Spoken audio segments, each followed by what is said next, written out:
والدین کے بے پناہ حقوق ہیں، لیکن والدین پر بھی کچھ ذمہ داریاں اولاد کی ہیں. کچھ بنیادی حقوق اللہ نے اولاد کو دیے ہیں جس میں والدین زبردستی نہیں کر سکتے. بات آ رہی ہے سمجھ میں؟ نکاح کے بارے میں زبردستی نہیں ہو سکتی. بالغ بیٹی اپنی مرضی سے، اس کی مرضی کے بغیر نکاح. اب کل کسی کا فون آیا کہ میرے ابا نے ایک جگہ رشتہ طے کر دیا، میں تو راضی نہیں تھا، ابا نے زبردستی ڈانٹ ڈپٹ کر کے نکاح کرا دیا ہے. تو یہ ظلم ہے بھائی، اولاد پر نہیں کر سکتے آپ. اسی طرح اولاد ایجوکیشن میں کون سی فیلڈ اختیار کرتی ہے، وہ ڈاکٹر بننا چاہتی ہے، انجینئر بننا چاہتی ہے، وہ کیا کرنا چاہتی ہے، اس میں بھی والدین زبردستی. اب ایک ابا ڈاکٹر ہیں تو وہ لازمی اپنے بچے کو ڈاکٹر ہی بنا رہے ہیں. بھائی اس کا دماغ نہیں چل رہا، اس کو دلچسپی نہیں ہے، آپ گن پوائنٹ پہ اس کو ڈاکٹر نہیں بنا سکتے. اس کو چھوڑ دو، بالغ ہو گیا ہے، اچھا انسان بنا دو. آگے ایجوکیشن میں اس نے کیا پڑھنا ہے کیا نہیں پڑھنا رائے ضرور دیں، خواہش کا اظہار کر دیں. زبردستی بولو بھائی نہیں کر سکتے آپ اس کے اوپر. اتنی سختی ہوتی ہے بعض جگہ. پھر ایک بات ہے کہ والدین کو اولاد کی کو بھی عزت بہرحال دینی چاہیے. بعض والدین اپنی اولاد کی دوسروں کے سامنے برائیاں کر رہے ہوتے ہیں، یہ بہت خطرناک ہے. اس سے اولاد باغی بن جاتی ہے، کیونکہ پھر لوگ اس اولاد کو تانا دیتے ہیں کہ ابے تو کیا باتیں کرے گا، تیرا تو ابا تیرے خلاف بول رہا تھا، تیری تو ماں تیرے خلاف بول رہی تھی. یہ بہت بڑا ظلم ہے اولاد پر. گھر کی بات گھر سے باہر، جو مرضی ہے گھر میں ہی کوٹ دیں اس کو پکڑ کے. اور اولاد کو چاہیے کہ اگر والدین ایسی زیادتی کر رہے ہیں تو صبر کرے، لیکن بہرحال ہے یہ کیا زیادتی ہے. اسی طرح معذرت کے ساتھ بعض مائیں اپنی بیٹیوں کا جینا حرام کر کے رکھتی ہیں، یہ بھی گھر. اور ایک نفسیاتی ڈاکٹر نے مجھے خود بتایا کہ بہت ساری لڑکیاں شادی سے پہلے جو نفسیاتی مریضہ بنی ہیں، جب ان کی ہسٹری ہم نے کنگھالی ہے تو ان میں ان کو نفسیاتی مریض بنانے میں ان کی ماں کا کردار تھا. سب مائیں ایسی نہیں ہوتی، ماں سے بڑھ کر تو اولاد کے لیے کوئی بھی نہیں ہے، لیکن بعض مائیں ٹارچر کرتی رہتی ہیں ذہنی، تو تو ہے ہی ایسی، تو تو ہے ہی ہوں، تو تو ہے ہی ہوں. اتنا اس کو نیگیٹو، اس کو منفی تانے دے دے کے کہ وہ ڈپریشن کی مریض بن جاتی ہے.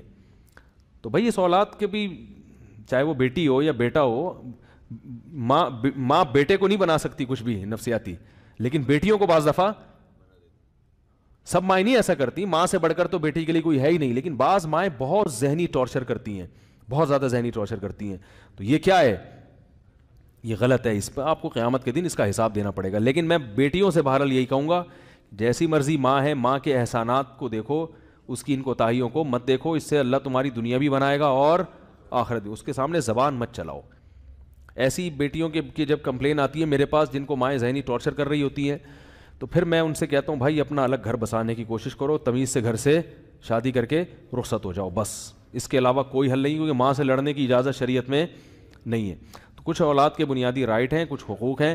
اسی طرح اولاد اگر سفر کرنا چاہتی ہے تجارت کے لیے، تعلیم کے لیے، تو والدین اس کو زبردستی نہیں روک سکتے. سمجھ میں آ رہی ہے بات؟ بھائی بیٹا چاہتا ہے میں امریکہ پڑھنے کے لیے جانا چاہتا ہوں، میں UK جانا چاہتا ہوں، والدین روک رہے ہیں تو اچھا ہے، رک جاؤ، والدین کی بات مانو. لیکن اگر وہ پھر بھی جانا چاہتا ہے تو والدین اس کو زبردستی اس صورت میں روک سکتے ہیں جب والدین کو نقصان ہو رہا ہو، کوئی خدمت کرنے والا پیچھے موجود نہ ہو. تو تبلیغ میں بھی جا سکتی ہے اولاد والدین کی مرضی کے بغیر. 4 مہینے کے لیے جانا چاہتا ہے بیٹا، والدین روک رہے ہیں، تو اگر والدین کی خدمت کرنے والا پیچھے کوئی موجود ہے، پھر آپ تبلیغ میں بھی والدین کی پرمیشن کے بغیر جا سکتے ہیں، کیونکہ یہ آپ کا بنیادی حق ہے دین سیکھنا. اس میں بھی والدین زبردستی نہیں کر. جب تعلیم کے لیے جا سکتے ہو، کمانے کے لیے دوسرے ملک جا سکتے ہو، تو تبلیغ کے لیے کیوں نہیں جا سکتے بھائی؟ والدین کہتے ہیں ہمارا بچہ ہماری مرضی کے بغیر جا رہا ہے، تو کیا والدین کے حقوق نہیں ہیں؟ کہتا ہوں بالکل حقوق ہیں. اگر وہ آپ کی خدمت متاثر ہو رہی ہے، کوئی گھر میں دوسرا بیٹا خدمت والا نہیں ہے، آپ کو نقصان ہو رہا ہے، پھر اس کے لیے جانا جائز نہیں ہے. اگر آپ کے 2-3 بیٹے ہیں، کما کے بھی دے رہے ہیں، تو اگر یہ جانا چاہ رہا ہے تو آپ اس کو زبردستی، کیونکہ آپ نے دنیا سے چلے جانا ہے، آگے پھر اس کا بھی تو اپنا فیوچر ہے نا. کیا خیال ہے بھائی؟ اس نے اپنا بھی تو مستقبل دیکھنا ہے. تو یہ سب چیزیں ہیں جو والدین کی طرف سے بعض زیادتی ہوتی ہے. صاحب میرے گھر فرقہ صاحب میں آپ کی محبت میں اتنی دور سے آیا ہوں، لہٰذا مجھے آپ سے صرف 1 منٹ چاہیے. اگر یہ کاروبار میں 1 سال کی مدت کے لیے ادھار لیا، بہت لمبا مسئلہ ہے، وہ لوگ تھک گئے ہیں، اکاؤنٹ کی جاب علاوہ وغیرہ وغیرہ. اگلے ہفتے مریم وقاص بچی ہے، اس کے لیے دعا کریں، اس کے دل میں سوراخ ہے، دل سے دعا، اللہ تعالیٰ شفا عطا فرمائے. اگر پاکستانی سفیر کسی غیر ملکی دورے میں اپنے ہی ہم منصب کسی خاتون سے ہاتھ ملائے تو جائز ہے؟ نہیں، جائز نہیں ہے. شوہر اپنی بیوی سے نماز کے بارے میں سوال کر سکتا ہے؟ جی کر سکتا ہے. سوال کرے، آگے جو بھی جواب ملے اس پہ صبر کرے. سبحانک اللہم و بحمدک نشہد ان لا الہ الا انت